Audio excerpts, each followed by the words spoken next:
was in church on Sunday when a little boy sitting on the back row, captivated by the sounds of the organ, decided to move closer. He slid off his father's lap and quietly moved toward the front, stopped to look at the organ bench, brushed the grand piano. Wearying of the pace, he thought of a better place, upside down on the floor, legs crossed, gazing at the pipes that produced the ethereal sounds. The choir began the anthem, his eyes filled with wonder. The choir sang its last notes. The boy jumped up grinning. He hugged the nearest singer and followed her back to his parents. Oh, That's very cute. No, he didn't bother anybody. He was quiet. He just wanted to see it. And it was wonderful. It was just wonderful. We're sitting at the very back row, and he walked up, and nobody bothered him. Nobody stopped him. Nobody thought it was weird. About how old do you think he was? He's between 3 and 4. Oh my gosh. What a cute age. I'd like to have seen that. There's poetry everywhere if you have the eye to see it. There probably were several scores of people at this service, but you had the eye to see this child and be fascinated by him and to watch it and to see the beauty of it. Yeah. So I think that's what poetry should be doing for us, teaching us to see what we otherwise would miss. Yeah. And I love it for that reason. And I can just imagine it. I mean, I can watch this little child going, brushing the piano, like the whole thing. It's such a wonderful picture. Yeah, because it Video. he Video. touched a lot of things, but he didn't make a sound with them. But he really did brush the things that he was encountering. You let us see that. You let us be there. Yeah. It was, One in the third stanza. mhm.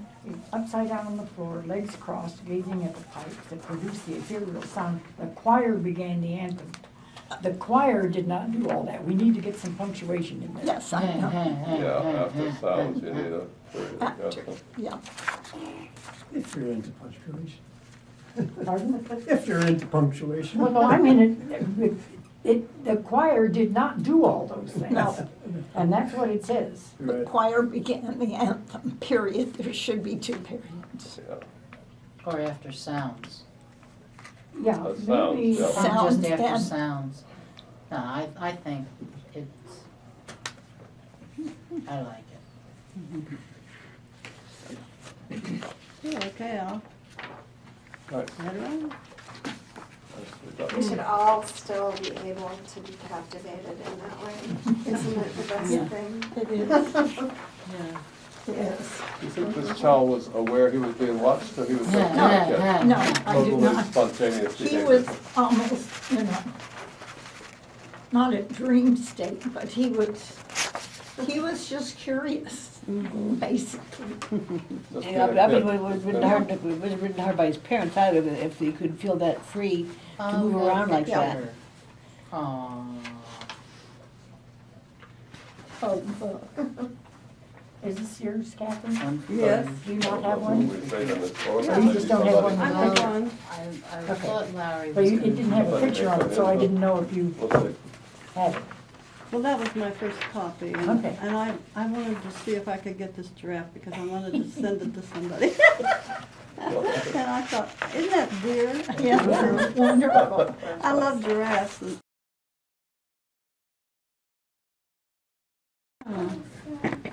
Today, it's always the day before if you're focused on tomorrow. It's the day after if dwelling on the past. But really, there is only now. Tonight, an ever-changing sky tonight.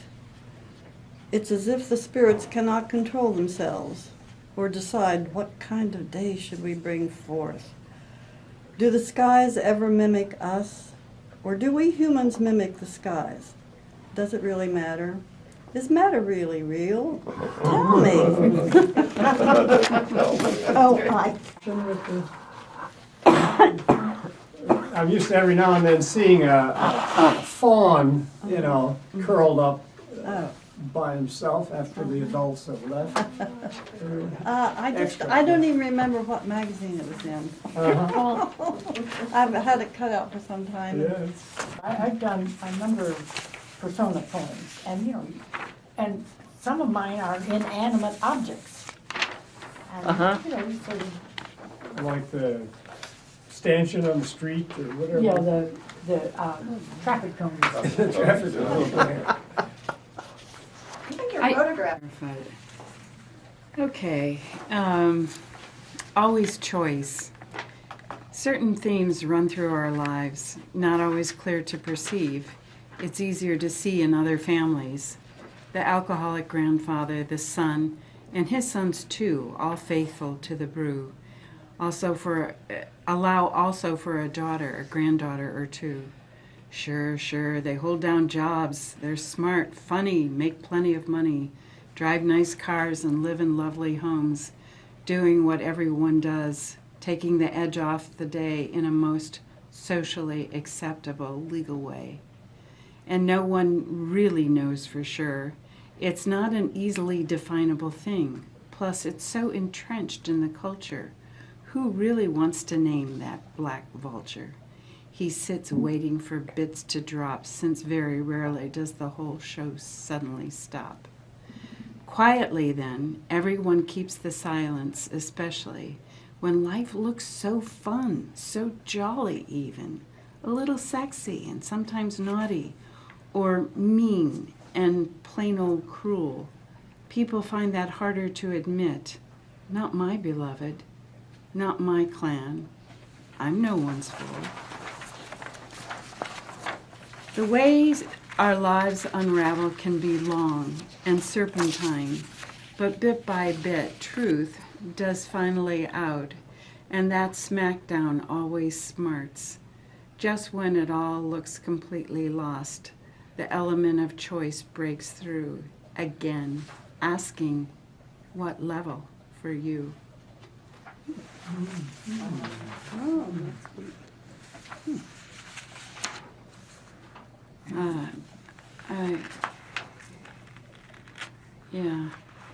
This idea that there are certain themes in our lives has really been intriguing. The older you get, the more you see it, of course. In the beginning, you think you're inventing everything new. But as time goes on and you learn more about family histories and what have you, and you live in a town like Athens where you get to know a lot of people over a long period of time. You see the evolution of things. And I'm writing about this because I wanted to, but then I was like asking myself, what am I saying about this? I wanted to talk about it a little bit because, nobody wants to go around telling other people, I think you probably got a problem drinking or something like that. And anyways, if one person does, then a lot of people do, let's put it that way. But ultimately, I thought the one legitimate thing I could say still was that in the end, there's always a choice involved. And even if you hit rock bottom, you can either keep drinking and kill yourself, or you can change and do something else. So what level for you is, in other words, are you going to would any of us use a breakthrough, a moment of truth to take us to a new level of understanding of life and ourselves?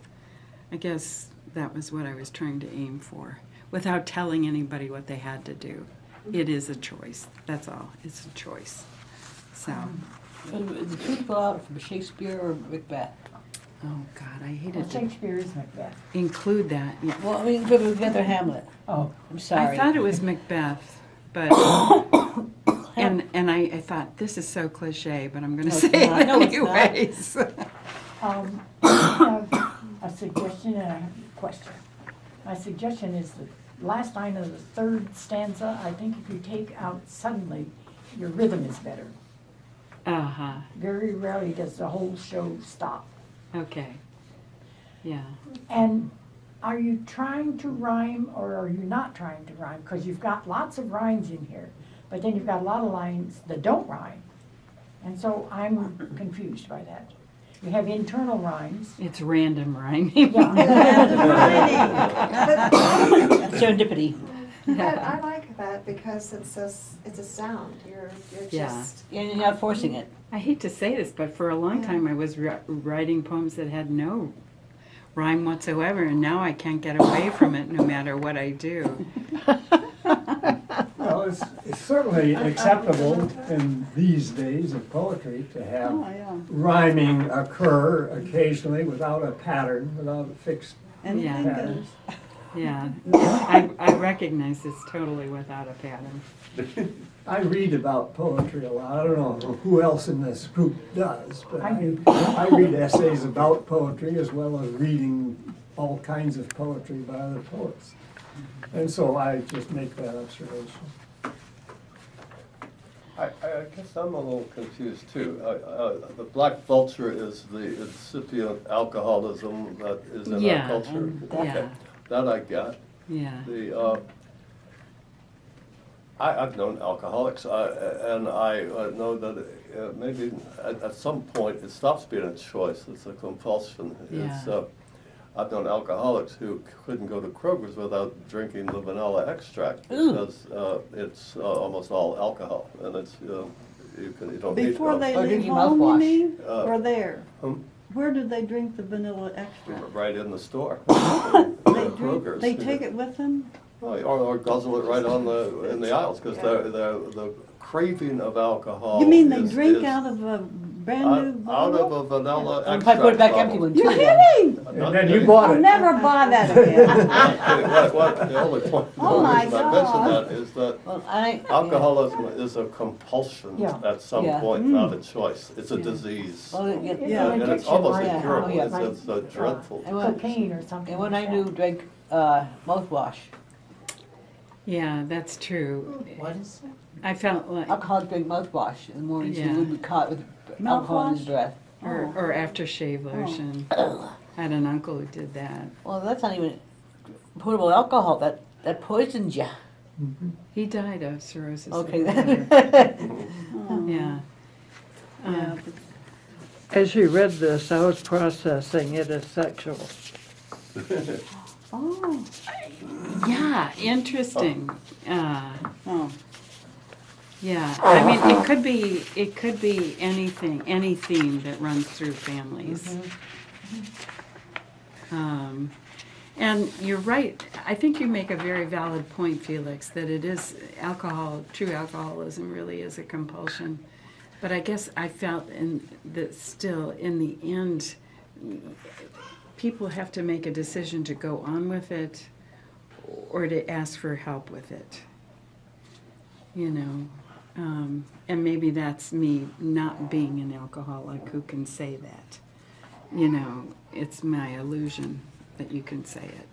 But, Well, without the alcohol, they get delirium tremens and so on. I used to work with a guy who was an alcoholic. This is entitled Snow, of which we have plenty about us. Snow. Housebound in a level 3 snow emergency, my windows reveal a wide white world. All is smothered with wedding cake frosting. Sounds are muted, muffled into an eerie hush. The uniqueness of separate snowflakes is lost as they aggregate into drifting snowbanks. Just as grains of sand are subsumed as beaches, as individuals vanish into hordes of humanity.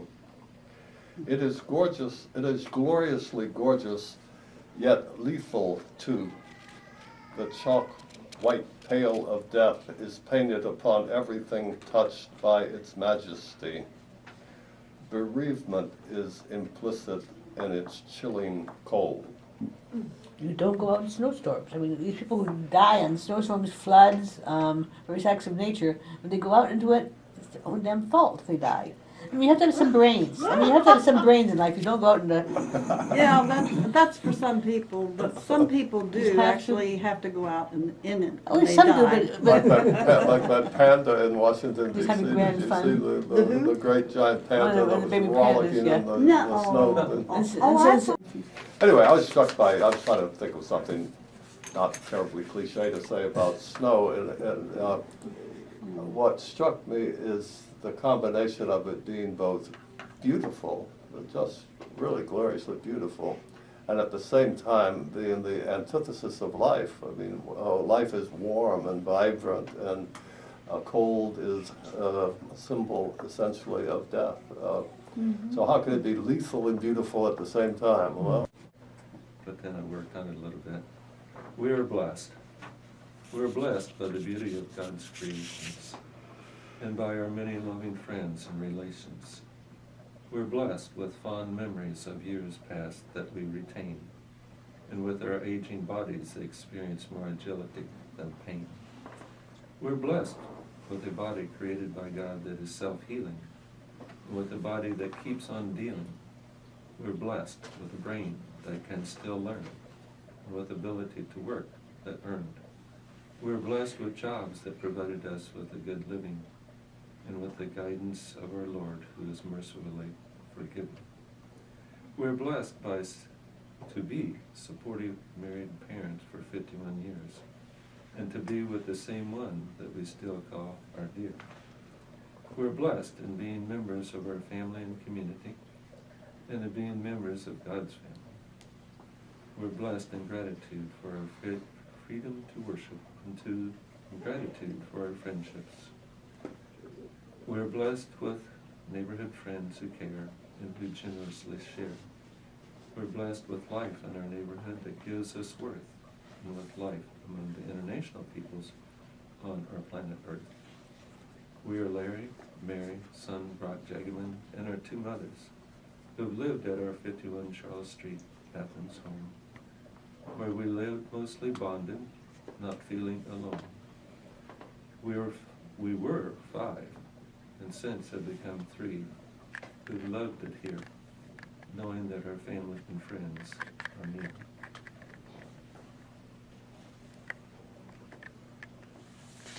I think that you could stop it after we are blessed with life in our neighborhood that gives us worth, and with life among the international peoples on our planet Earth. It depends on what you want to do with this That was point. the original closing. Yeah, if you wanted, if you're sort of writing the poem for the general public, then I think adding the names at the bottom doesn't really add to it. I think, that's just my impression, I think it would stop at, right above "We are Larry, Mary," etc. Yeah, That's, right, I had trouble signing it off, so I just kept going. that's. If I'm reading the. Yeah, I know the feeling that sometimes poems don't end, they just quit. And then you think, oh, this poem just quit, I need to end it, and then you just tack on something that feels tacked on. I've done that these many times.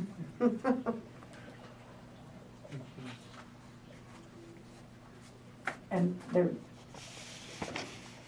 you fall into the problem we all have, where you're trying to maintain your rhyme, and so you have to sort of force the line to do it. And I don't know how to tell you how to get out of doing that.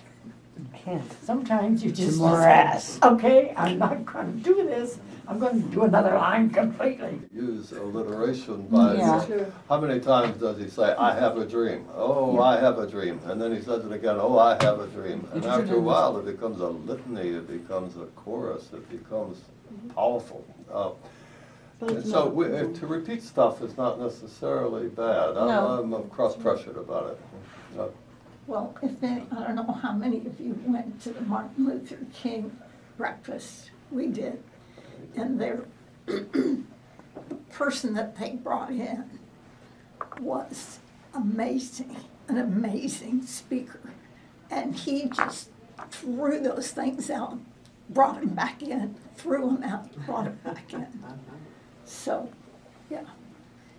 What a good speaker does. It's same thing with Churchill and Roosevelt and all our great speakers of the past that do that. And our great poets too, is that language, we have language for a reason. And Yep. it's one of those communicating, you get that next mastodon. It was tough and stringy anyway. It seems to me that it's a safe way to get through the piece of work without really focusing on a fuller feeling.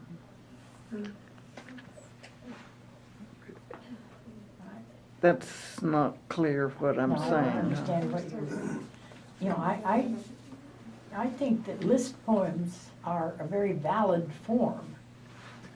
And, you know, the repetition sort of carries the poem forward. It can. Other times it can bog the poem down, and the question is, how do you as the poet feel? Is it carrying the poem, or is it bogging it down? And that's how you need to, you know, go home and, have you showed it to Mary? I have. She did realign one line. Maybe I'm just responding to earlier ones, that this is another one, and this may be a special. Except this may be his style. Because, you know, I find, without ever intending to, I write these poems that have 3 lines that rhyme and a 4th one that goes in a different direction, and then 3 lines that rhyme and a 4th one that goes over there. And it just is the way my poetic muse is showing herself itself. One thing you should try to do is rhyme all those 4th lines. I've done that sometimes. There you go. But That's the solution. it's not the solution, it's a solution. Thank you for your feedback. I came for that, but the printer fought with me and was about to win. And that's why I'm so late. Submitting it January 2016. Going to a hospital. Hospital. The root word is the same as hospitality. Look closely at that word. Hospital is in hospitality. How does going to a hospital feel? Is it a formality, or does one sometimes feel the root of their mortality? Why is going to a hospital called a visit? Visit means we decide when, where, and the stay's limit. Not so at a hospital. The visitor's say might be very little. Others make the decisions affecting our lives. The goal of what is done is that one survives. Going to a hospital suggests a need, emergency, health issues, and we have the hope that nothing negative continues. What happens once you enter through the sliding glass doors? First stop, registration, where bright big smiles await by the scores. You are treated with respect. You won't feel like a project. Out or inpatient is determined by the individual's need. Details are given the attention they required with speed. Doctors, nurses, administration, supervisors, lab techs, social workers, aides, dietitians, housekeeping, cooks, maintenance. I didn't catch that one. Well, there's one too above it that you didn't catch. The list goes on, even includes electricians. They influence the patients. Their condition dictates what must be done. Life is the goal. The primary question asked and must be addressed is how to make the patient whole. AMA, ED, former ER, HR, X-ray. We hope we never hear the phrase DOA. The alphabet soup of the medical profession is growing. Please remember the volunteers. They keep things going.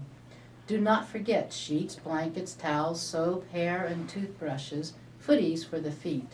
So much is needed to make a hospital work without a hitch, a city in itself, complete. Discharge, a wonderful word for those ready to leave. Their need was met, the goal achieved. Yet some think they need to stay longer. Do they want to be even stronger? Did you take the items you had in the room or put in the chest of drawers? Remember to say thank you before departing through the sliding glass doors. And I literally came here from the hospital, ta-da, right before coming to this group, and I did let a couple of people there read both versions of it. What does ED stand for? ED now stands for Emergency Department. Oh, okay. They're not Okay. calling it emergency room anymore. That's why I put in former Yeah, I was ER. wondering, I wasn't sure whether, I don't see It's why interesting. you have the two lines that you do at the beginning, the first two. I think you should Yeah. do one or the other, because they say the same thing. Hospital is the root word is the same as hospitality. Look closely at that word hospital, as is in hospitality. Hmm. I think you could strike one or the other and it would work. I realize it's gonna mess up your poem, your rhyme. Well, the reason I did that was because I'm just intrigued that there's hospital, hospice, hospitality. But when I think of a hospital, I do not think of a hospitality. I think more of the hospice than I would. But it fascinates me that the word hospitality contains the word hospital. And I almost gave a footnote, but I ran out of paper space and I didn't want to put something on the backside. But, you know, showing the roots of both of these words and how they both refer to each other. I thought that was really excuse interesting. me, it's roots. Well, it Depends on what part of the where- United States you're what- from. We're in Appalachia, it's roots. Okay. Yeah, but she's not necessarily from Appalachia. But she's here now. That That's doesn't okay. matter. I Yes, don't it pronounce, does. I don't say B-O, I say Bill. And I don't say people- Larry, I say Larry, because people that's my brother's Born name. and raised in this area say, you know, I pay my bills. And I don't, I pay my bills. But, I was fascinated when I was in Germany to realize, I saw the international sign for hospital, and under it was a sign and an aeroplane that said Krankenhaus. What? And I thought, Krankenhaus, that means hospital in German. Oh, And I thought, that's where we get the word cranky. When you're not feeling well, when you're ill, you're cranky, you're crankish. And I stopped dead in the street and said, look at that. I like the house part, because again, that's, I think, more Oh, you're towards back. the hospitality. Crank is sick in German, right? Krank. So it's sick house. Yeah. Why don't we call our hospitals sick houses? We want everybody to get well. German word leads The to mortality rate is incredibly high in hospitals, unfortunately. Yeah, so maybe we ought to change them to sick houses. Yeah. Or death I have a palaces. suggestion, Patricia. Okay. Death palaces. If it were me, I would leave off the first four lines Oh, really? and start with why is going to a hospital Yeah. called a visit. Yeah, yeah. I actually, that was one thing I had, and I did have hospital and hospitality down towards the bottom, but then I thought, it's not gonna flow. You know, how did I get there? So that's why I put it at the top. But I did originally start it with, why is going to a hospital called a visit? It boggles me with some of the phrases that we have in English. But, Well, it's euphemising, I It's the think. patient you're visiting. yeah, I think, I was confused by that because I don't speak of, you know, when you're going to the hospital, to be in the hospital. I don't ever call that visiting the hospital. When I visit the hospital, it's like I visit somebody at their house. You know, I go in and say, hi, here, how are you doing? And, you know, here are my Leave flowers. fast. Get well and leave. So I was confused by that because I don't use visit that same way as going to the hospital. This, I liked your line, so much is needed to make a hospital work without a hitch, a city in itself, complete. And that kind of was a good ending too, I think, because you really talked a lot about everything that was happening in the hospital. And The way you did that one. in that list there, I would, instead of saying administration, I would say administrators, because you're Yeah. talking about, and the same Yeah. with maintenance. I don't know quite how I would handle that, because you can't say Maintainers. maintainers, maintainators. But it's because everything else is individual profession, you know. Equilibrium, sustainers. I'm just thinking of something that means maintenance and what a maintenance person does. Equilibrium, nah, that's clunky. Let's see. But it just, I understand static people. I will say, having been in hospitals and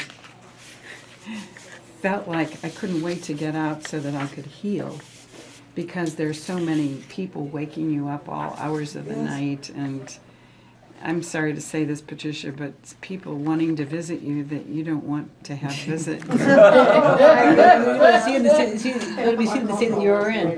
Yeah. They're thinking more about their desires and needs than your own, but their yeah. duties. So when I get to this last line, and even though you've taken kind of a detached, I would say, view of, you know, what's going on in a hospital, in the last two lines you get very prescriptive, and you're telling people to say thank you. You know, and well, maybe that's not appropriate, you know. Maybe they No, did it is, because come out with something. some people are so rude in the hospital to the nurses. And I think that's just terribly rude. You don't have to be obsequious about being thankful, but you can say thanks. It's sort of like saying, have a nice day. No, have a pleasant sojourn. Pardon? Have a pleasant sojourn. Oh, I thought you said something about urine. It may be. What are you saying? There may be a legitimate reason to thank certain people. It's yeah. true, Yeah. but I don't think it's anybody's place to tell other people to say thank you. Oh. Not really. I mean, Well, you know. unless you're a mama talking to your child. Yeah, it feels like that. Yeah, it feels like that. So I would. That sort of gets Tell the nice people. lady, thank you. People Yeah, are rude. exactly. It's very irritating when people are rude. Lots of different feelings Yeah. about it. And don't forget, don't overcharge me. The last time I went, I had a $6,000 headache. Oh, Yeah. no. Yes, $6,000. Oh, my God. No wonder you didn't say thank you. Screw you might have been more than one. Yeah. Poor people self.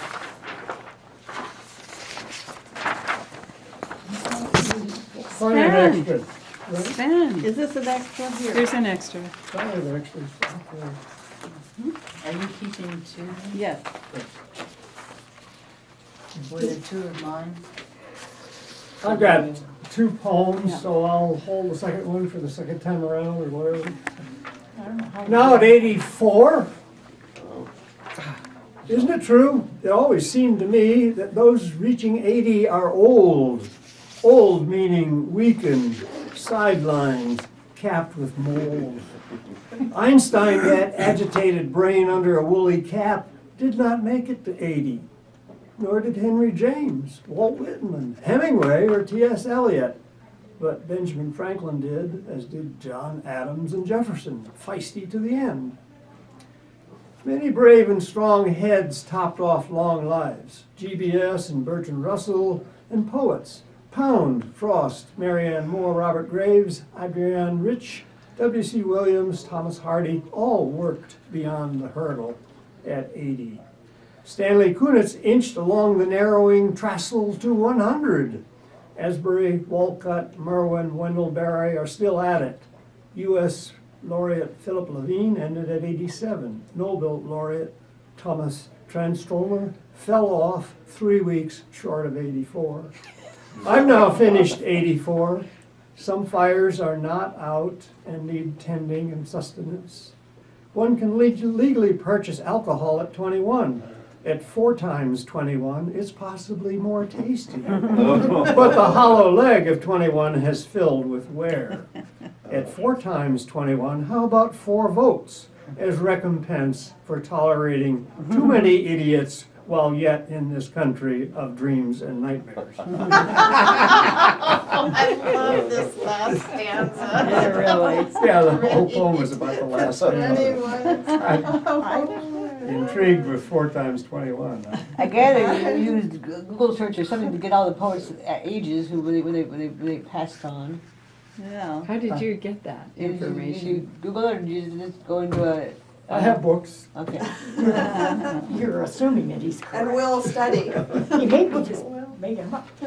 See, this is another form of a list poem. Yeah, it is a list poem in a way, yeah. Yeah. So they come in all guises. When is your You birthday, guises and us Sven? guises and. When is your birthday? January 13th. Oh, happy birthday. Same as That other person. that other guy, the one that took my memory and just flew away. Eric, yeah. Eric, It's flown from all of our heads. What did he write? He wrote, he was in used to live here. And the He's art moved. yeah. He's a friend. Eric Forrest. Forrest. Oh, And then Miller, Janet, No. what was Miller's first name? Jane? Yeah. Anyway, there used to be a lunch Three group. people in a group of 12, right? Or There were what's left? 7 people at lunch that day, Uh-huh. and 3 of us, 3 out of 7 had January 13th as birthday That's dates. incredible. So Eric just turned 91. the other person. She just turned Joyce. 85. Joyce. Yeah. Joyce Miller. God. Yeah. And I just turned 84. Well, congratulations. Yeah. Still at it. Yeah. As miserable as always. Aww. Aww. Does January 13th make you a Capricorn or a? Capricorn. Yeah. Okay. I'm not into Aquarius is that, after You won't but go? Joy, a long time ago in her sculpture days, made me a beautiful sculpted clay goat in honor of my Capricorn. It still sits on top of And it. now you are an old goat. It's good that you're all the way down at the other end. You worked at that. That was really It's hard to argue. It's hard to argue.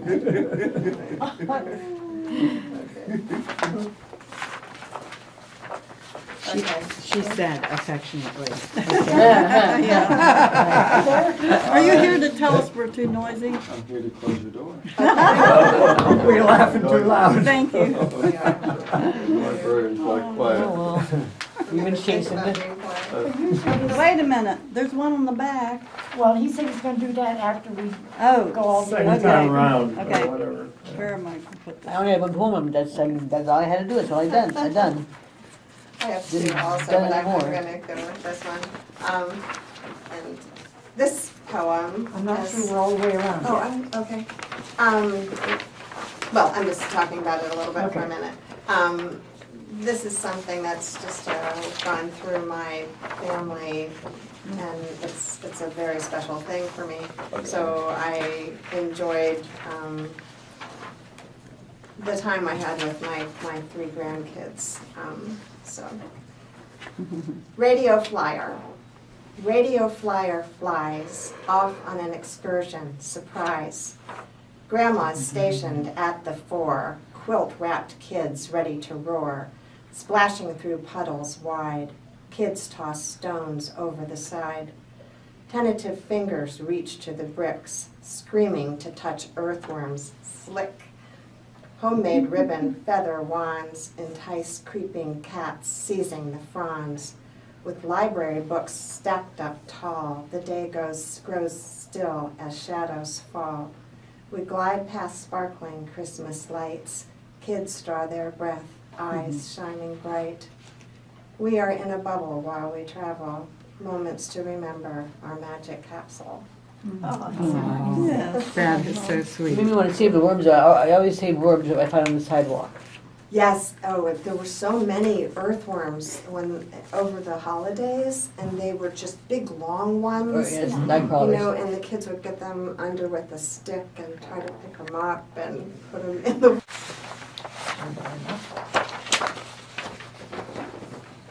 Great. Okay. And the reason Symbiosis is on there twice is that had something that the computer wanted to do. Blame it on the machine. Right. Yeah. Symbiosis. Clever, bright cardinals glow like rubies on the snowy ground, cracking sunflower seeds in their sturdy beaks. Rufous-sided towhees like spruced up robins scratch like chickens among the scattered seeds. Downy and hairy woodpeckers vie with flickers for position on the suet cakes. I provide food when a heavy snowfall covers the weeds, wild grasses, and garden stalks and weighs down the lilacs and azaleas almost to the breaking point. When the birds sheltering in the shrubs launch themselves toward the waiting food, they shake snow off the burdened limbs. Chickadees flit in and out of the bushes, and bright-eyed titmice perch on snowy branches to hammer their beaks to break the shells open, dislodging more snow. I offer food, the birds salvage my shrubs, we're all happy. Now, this is interesting because you, at the end, do the same thing that Robin just did at the end of her poem. You sort of pull back a little bit and have that last little part there that I think is a nice way of sort of Solution. pulling it all together, visually as well as conceptually. Why did you doubt it to be a poem? It seems to me. I'm just not sure, I just, Meets my I criteria. agree with Felix entirely. I mean, if you wanted to make it a prose poem, so to speak, make it equal on the right margin as well as the left. That's typically done, but I see many ways, as you read through it, of dividing it up into lines. Yeah. Very descriptive. I like all the species too. originally I had, instead of having the cardinals glow like rubies, I had them like, scattered like blood, and I thought, well, that's a little bit harsh. No, thanks. I like I'll the go to rubies rubies. better. No, it's like Kayama. I never thought there ever blown so red. A rose was buried Caesar blood, and every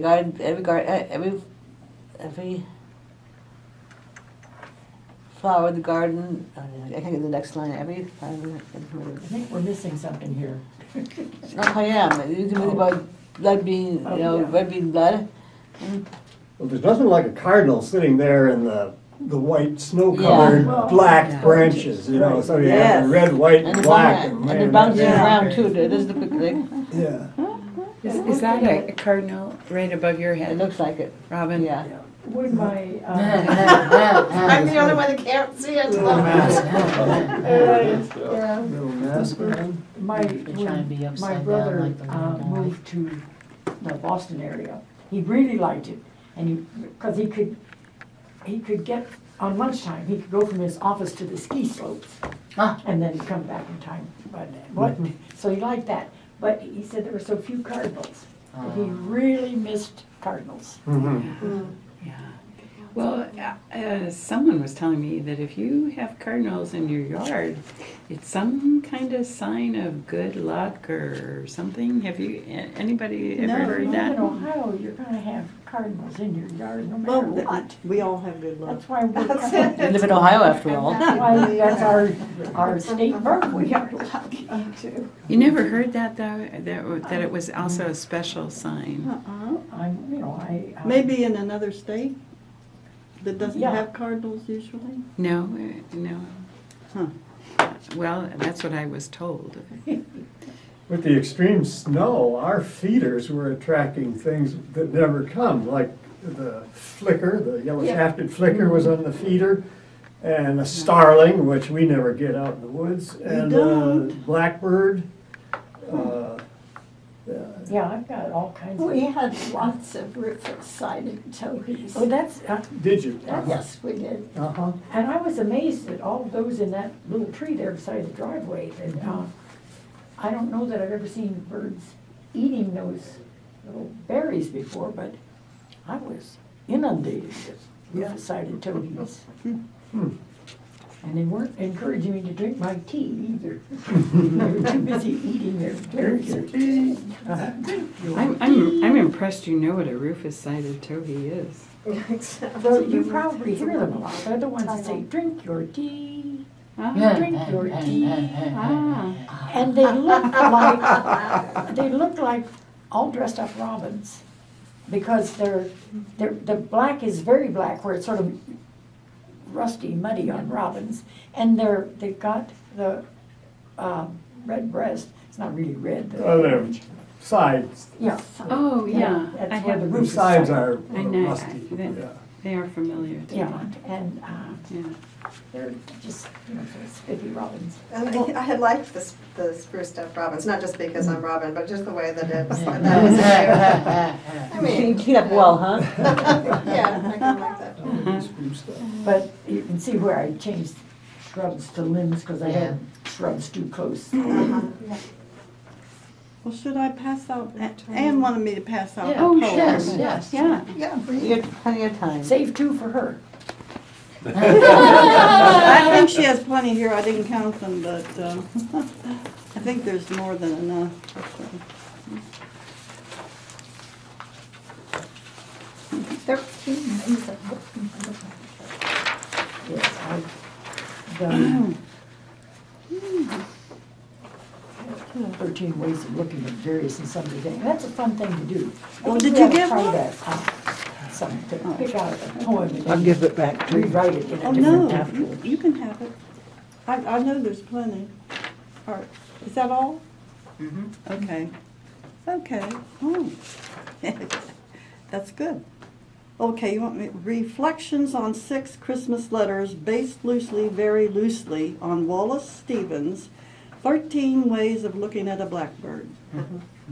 My grad school buddies' letters every year are always long, 2 pages, and consist of chronologic doings, month by month. Her humor spares us TMI fatigue. Friend Becky's letter honestly discussed her daughter's bout with infertility. The daughter blogs about this, but left out the probable divorce that haunts her son. Another friend gave news about her dogs, though she was not explicit with these words. I have no kids, and pets are substitutes. The space allotted showed priorities. The 2 former students now have families. Not the 2, but 2 former students now have families. The letter from a guy described his son's athletic ventures, but a Tiger mom wrote all about her kid's success in school. My year-end letter, crammed with details, looked complete and comprehensive, but it failed in honestly conveying its true aim. A journal of my year for mainly me. True. It's a great topic too. Yes. Yeah. Yeah, Pardon? it's an interesting topic. It's really, You can have it. I want to hear your second comment. Yeah. Okay. Yeah. You want me to go next, or? Oh, I like Well, Lee still has one to read too, I guess. I have one too. All right, This one's longing, kinda silly, all right, so- yeah. I'll do it. Which is fine. Let him- On the reverse side, we have longing with song. Oh, wait. Hold on. Oh, wait a minute. It's on the back. Turn your stack over and flip through it, and then you'll find it because it's on the back.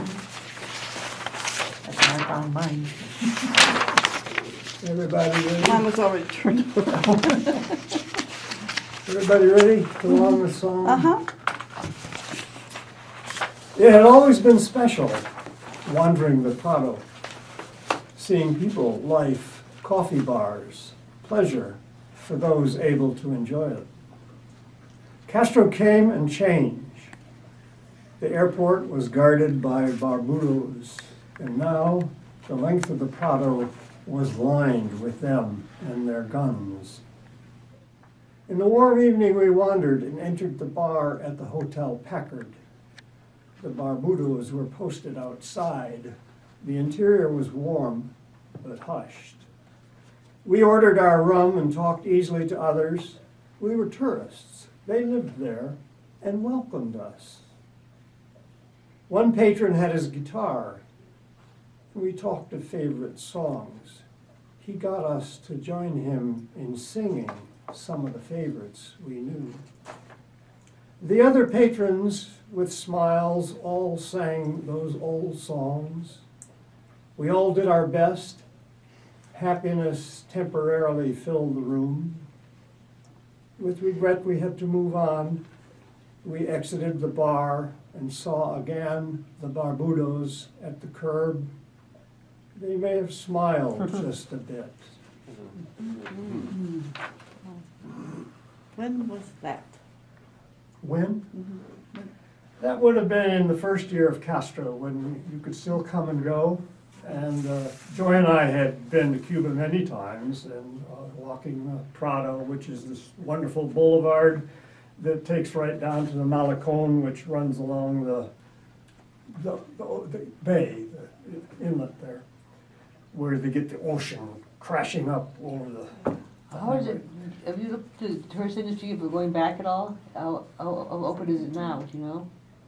I don't know. I haven't been there since, I think, 1960. Well, just, It's still not easy to get there, No? I've been told. I don't try to, but anyway, it's, you know, it was very nice. It was a very welcoming place. We felt completely at home there.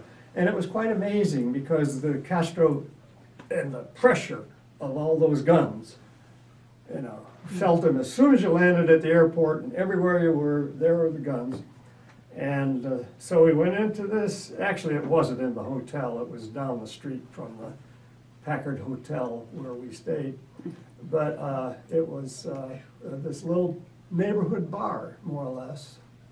And we just had this delightful time singing. And it's so the Cubans, the natives, could drop their concern, you know, which is symbolized by those guys in the uniforms and the rifles out at the curb, and get back to the life that characterized Cuba at that time, which of course was the rich and the poor and that kind of stuff. But anyway. when was Hemingway there? I'm sorry? When was Hemingway there? Hemingway was there. Much earlier. Yeah, He was, but I well, said he, that- He lived in the Keys and he would go fishing on. I think he left by 61. I think he still had some presence there. Anyone need a cane?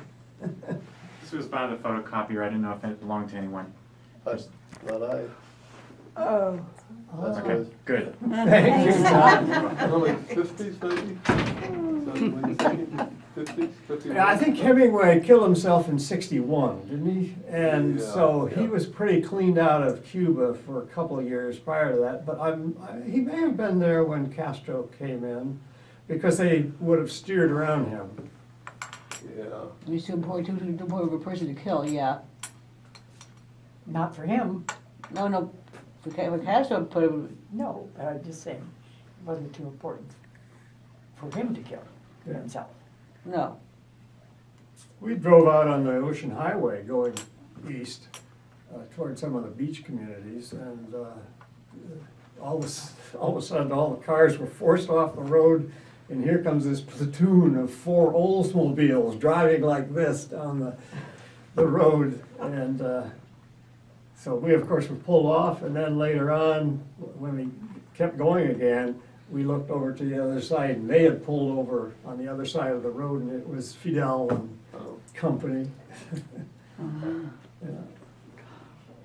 You got a sighting of him. Of course, we were all happy with Fidel Sure. taking over, kicking Batista out of there and Sure. so on, you know, but it didn't work out with John Foster Dulles. It sounds like they have the Rhodes Scholar, and then also National Geographic has, you can go Yeah. with a group. Yes, there is still some, Oh, it's opening up, yeah. yeah, but it's not, I don't think they've got the commercial side of it, the Cuban commercial side of it worked up yet to pull people in. Well, the airports to handle all the traffic, probably. Yeah, That has a lot of space. We're different people then, right? yeah, As life travels on, yeah. I was a little younger then. Isn't that a song, I was much, I am, I was so much No, older older then, now, I'm but much I was younger younger now, then. something, Younger than some that now. contradictory. No, it's, kind of- Anyway, Mary Ann, I thought it sort of resonated with your poem, Yes, it does. the magic of music. Yes, yes. Yeah. Did you have a You second? have another poem? Did you have a I do, second? but it's just to go over it. Oh, Go for it. Well, Ted brought in this poem by Billy Collins. I think most of us know who Billy Collins is, and it's entitled Shoveling Snow with Buddha. Interesting. In the usual iconography, Iconographic.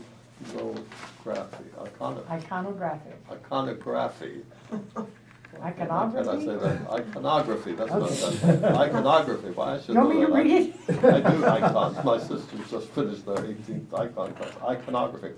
All right, starting over again. Shoveling snow with Buddha. In the usual iconography of the temple or the local walk, you would never see him doing such a thing, tossing the dry snow over a mountain of his bare, round shoulder, his hair tied in a knot, a model of concentration. Sitting is more his speed, if that is the word for what he does or does not do. Even the season is wrong for him in all his manifestations. Is it not warm or slightly humid? Is this not impaired by his serene expression? That smile so wide it wraps itself around the waist of the universe. Wow, that's wonderful. The smile so wide it wraps itself around the waist of the universe. I would love to have written that one. But here we are, working our way down the driveway, one shovelful at a time. We toss the light powder into the clear air. We feel the cold mist on our faces, and with every heave we disappear and become lost to each other in those sudden clouds of our own making, those fountain bursts of snow. This is so much better than a sermon in church, I say out loud, but Buddha keeps on shoveling. This is true religion, the religion of snow and sunlight and winter geese barking in the sky. I say, but he's too busy to hear me. He has thrown himself into shoveling snow as if it were the purpose of existence, as if the sign of a perfect life were a clear driveway. You could back the car down easily and drive off into the vanities of the world with a broken heater fan and a song on the radio. All morning long we work side by side, me with my commentary and he inside his generous pocket of silence, until the hour is nearly noon and the snow is piled high all around us. Then I hear him speak. After this, he asks, can we go inside and play cards? Certainly, I reply, and I will heat some milk and bring cups of hot chocolate to the table while you shuffle the deck, and our boots stand dripping by the door. Ah, says the Buddha, lifting his eyes and leaning for a moment on his shovel before he drives the thin blade again deep into the glittering white snow. Oh, that's really That guy knows, occasionally, really that guy knows, occasionally he writes a good poem.